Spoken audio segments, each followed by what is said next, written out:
বন্ধুসকল, আপুনি যদি ইংৰাজী শিকিব বিচাৰে নাইবা ইংৰাজী শিকাৰ কাৰণে যদি আগ্ৰহী তেনেহলে এই ভিডিঅ'টো শেষলৈকে চাব। কাৰণ আজি এই ভিডিঅ'টো মই আপোনাৰ বাবে প্ৰস্তুত কৰিছো আৰু আজিৰ টপিকটো এটা one of the most important topic বুলি ক'ব পাৰি। এই টপিকটোৱে আপোনাক মোক ছাত্ৰ-ছাত্ৰীসকলক যথেষ্ট পৰিমাণে ইংৰাজী শিকাত বা লিখাত সহায় কৰিব।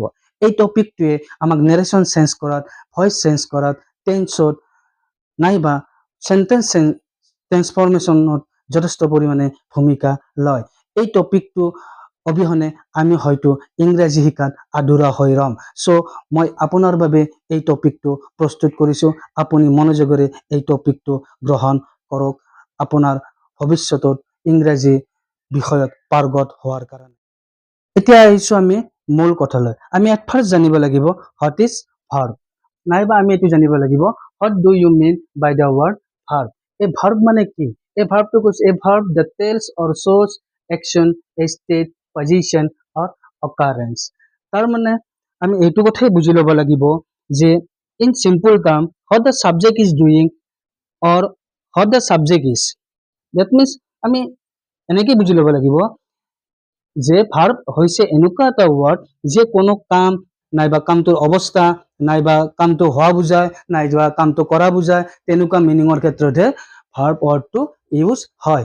And there are 5 kinds of verbs. So first number is action verb. Action verb কি কৈছে যে it tells what the someone or something does, মানে সাবজেক্টে কি কৰিছে নাইবা সাবজেক্টে কি কৰা বুজাইছে তেনেকুৱা মিনিঙৰ ক্ষেত্ৰতহে action verb টো ইউজ হয়। মই এক্সাম্পল তিনিটা লৈছো, ৰাইট, স্পীক, ৱাচ, এইবোৰ হৈছে action verb। এতিয়া মই এটা এক্সাম্পল লৈছো। এক্সাম্পলটো আপুনি চাব, she plays football, she plays football। ইয়াৰে she to subject, সাবজেক্টে কি কৰা বুজাইছে? খেলা বুজাইছে। কি খেলা বুজাইছে? ফুটবল খেলা বুজাইছে। তেনেকুৱা ক্ষেত্ৰতহে এই action verb ইউজ কৰা হয়। and second number verb is linking verb. linking verb কি কৈছে?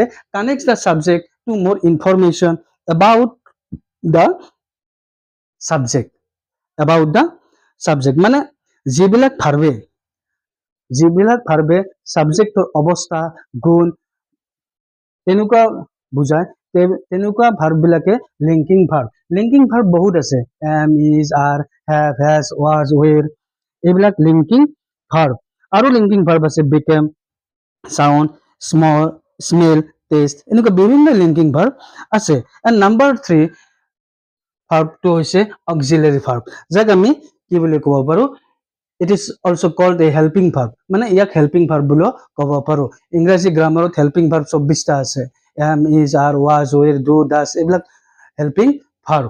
so next 4 নম্বৰটো হৈছে transitive verb।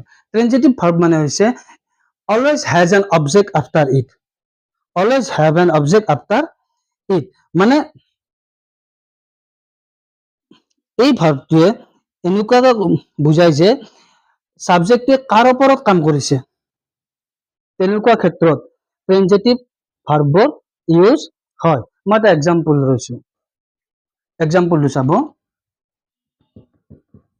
হি ৰিডছ বুক, তো কি কৰে? কিতাপ পঢ়ে। ইয়াতে হিটো হৈছে সাবজেক্ট, ৰিচটো হৈছে ভাৰ্ব, বুকটো হৈছে অবজেক্ট। মানে ট্ৰেনজিটিভ ভাৰ্ব হ'বলৈ হলে ভাৰ্বৰ পিছত এটা অবজেক্ট থাকিবই লাগিব, এইবিলাকে ট্ৰেনজিটিভ verb. and last number verb is intransitive verb. intransitive verb হৈছে does not have an object it, does not have an object it, মানে এই ভাৰ্বটো থাকাৰ পিছত অবজেক্ট নাথাকিলেও এটা সেন্টেন্স কমপ্লিট হৈ যায়। and ইন্টাৰেষ্টিং কথাটো হৈছে যে without verb sentence never complete, মানে without verb we can't make a complete sentence, without verb we can't make a complete sentence, মানে ভাৰ্ব নহকে আমি সেন্টেন্স এটা সম্পূৰ্ণ কৰিব নোৱাৰো। এইখিনিয়ে আজি টপিকটোৰ মেইন পইণ্ট। আশা কৰো আপুনি বুজি পাইছে। কিবা অসুবিধা থাকিলে আপুনি কমেন্ট যোগে মোক সুধিব পাৰে। Thank U.